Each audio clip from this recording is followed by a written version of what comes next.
भगवान ही भगवान है एकमात्र। एक महात्मा थे बड़े अलमस्त स्वभाव के संत, एक दुकान पर पहुंच गए और दुकानदार से बोले ये दुकान तुम क्यों चलाते हो? उसने कहा कि महाराज दुकान पैसा कमाने के लिए। अच्छा पैसा क्यों कमाते हो? बोला परिवार पालने के लिए। अच्छा परिवार क्यों पालते हो? बोला जीने के लिए। महात्मा बोला अच्छा एक बात बताओ जीते क्यों हो? कहा इसका जवाब नहीं। अब महात्मा बोले अच्छा चलो जाने दो। ऐसा हाथ बढ़ाया, बोले ले परमात्मा के भगवान के हाथ में एक अंगूठी पहनाते, परमात्मा के हाथ। वो बोला हद हो गई बाबा, इतनी नास्तिकता का प्रचार करोगे?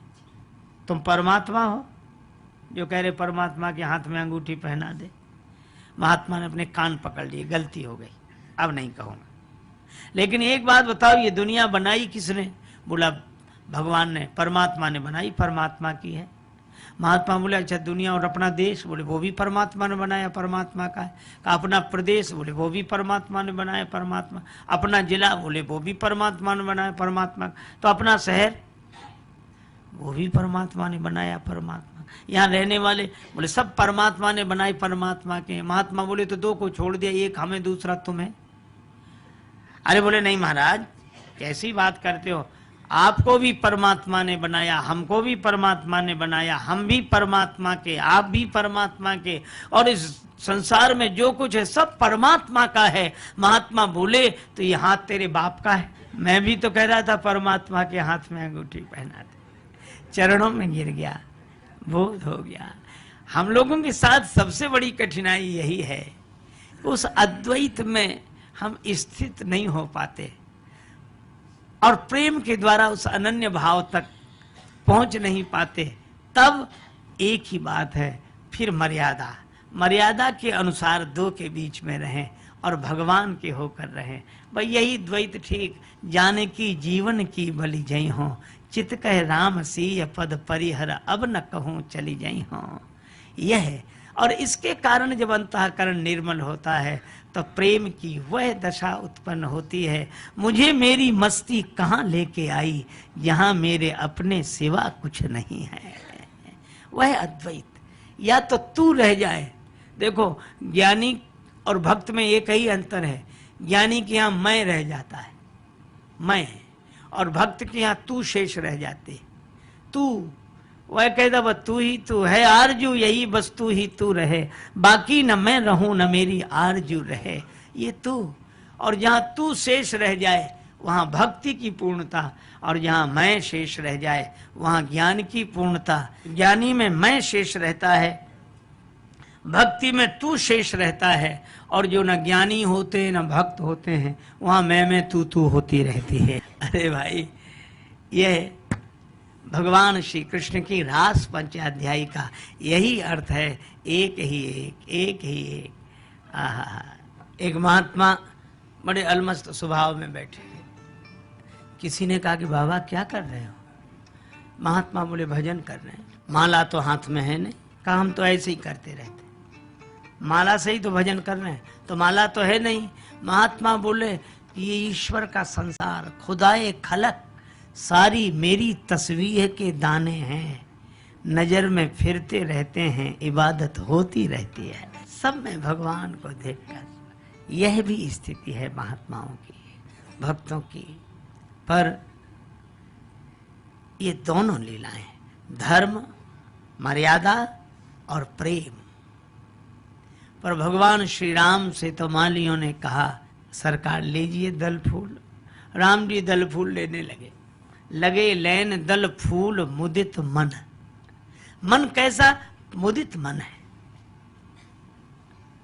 उसी समय भगवान जब दल फूल का चयन कर रहे हैं के लिए, अच्छा आई कैसे? तेई अवसर सीता तहां आई, गिरिजा पूजन जननी पठाई। अब यहां भी देखो श्री सीता जी कैसे आई?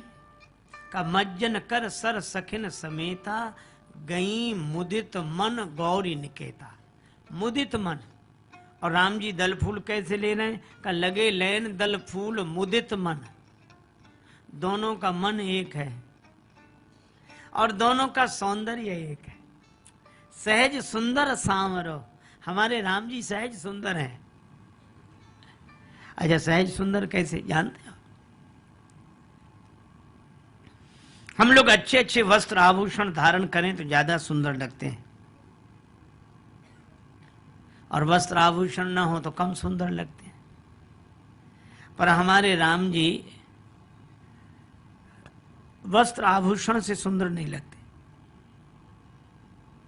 भगवान ने श्री अवध में वस्त्र आभूषण धारण किए तो करी मज्जन प्रभु भूषण साजे, तो कितने सुंदर लगे। का अंग अनंग देख सत लाजे, 100 कामदेव लज्जित हुए।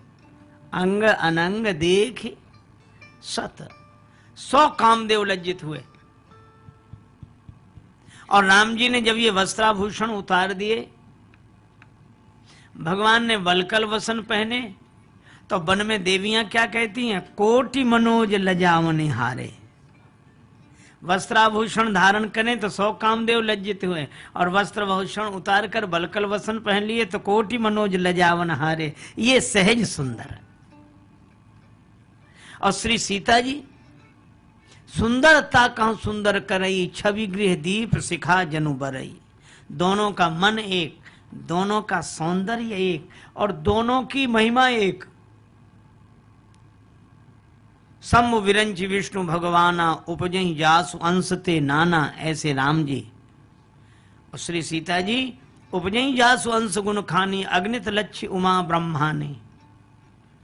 तो दोनों का मन एक, दोनों का सौंदर्य एक, दोनों की महिमा एक, ये दोनों इतने एक। श्री तुलसीदास जी इसीलिए दोना का वर्णन करते हैं। पत्ते का पात्र, उसको दोना बोलते हैं। सुमन समेत बाम कर दोना, ये दोने में सुमन है। और इसका अर्थ यह है कि श्री सीताराम दो दिखाई दे रहे हैं, पर ये दो ना, ये दो हैं नहीं, ये दो ना। और दो नहीं के भाव में ही मन नहीं सुमन खिलेगा, सुमन रहेगा कि ये दो दिखाई दे रहे हैं, दो नहीं हैं। श्री सीता जी में राम जी, राम जी में सीता जी, ये अब अभिन्न है। गिरा अर्थ जल बीच सम कहियत भिन्न न भिन्न, बंदौ सीताराम पद जिन्हि परम प्रिय खिन्न। श्री राधा कृष्ण भगवान भी अरबरात मिलवे कहाँ, निस दिन मिले रहत जनु कबहु मिले ना। ये एक में ही, अद्वैत में ही द्वैत की लीला है। श्री सीताराम भी दो नहीं। अच्छा, दो की दृष्टि से देखते ही द्वंद्व पैदा हो जाएगा। इंद्रपुत्र जयंत ने द्वैत की दृष्टि से ही तो देखा। श्री सीताराम दो नहीं। पर चित्रकूट तपस्थली और त्याग तपस्या की भूमि के दृश्य को कोई स्वर्ग से, भोग की भूमि से देखे तो सही मूल्यांकन नहीं कर सकता। वह चित्रकूट में आकर देखता तो सही बात दिखती। वह तो स्वर्ग से देख रहा है। सठ चाहत रघुपति बल देखा, राम जी का बल देखने आया।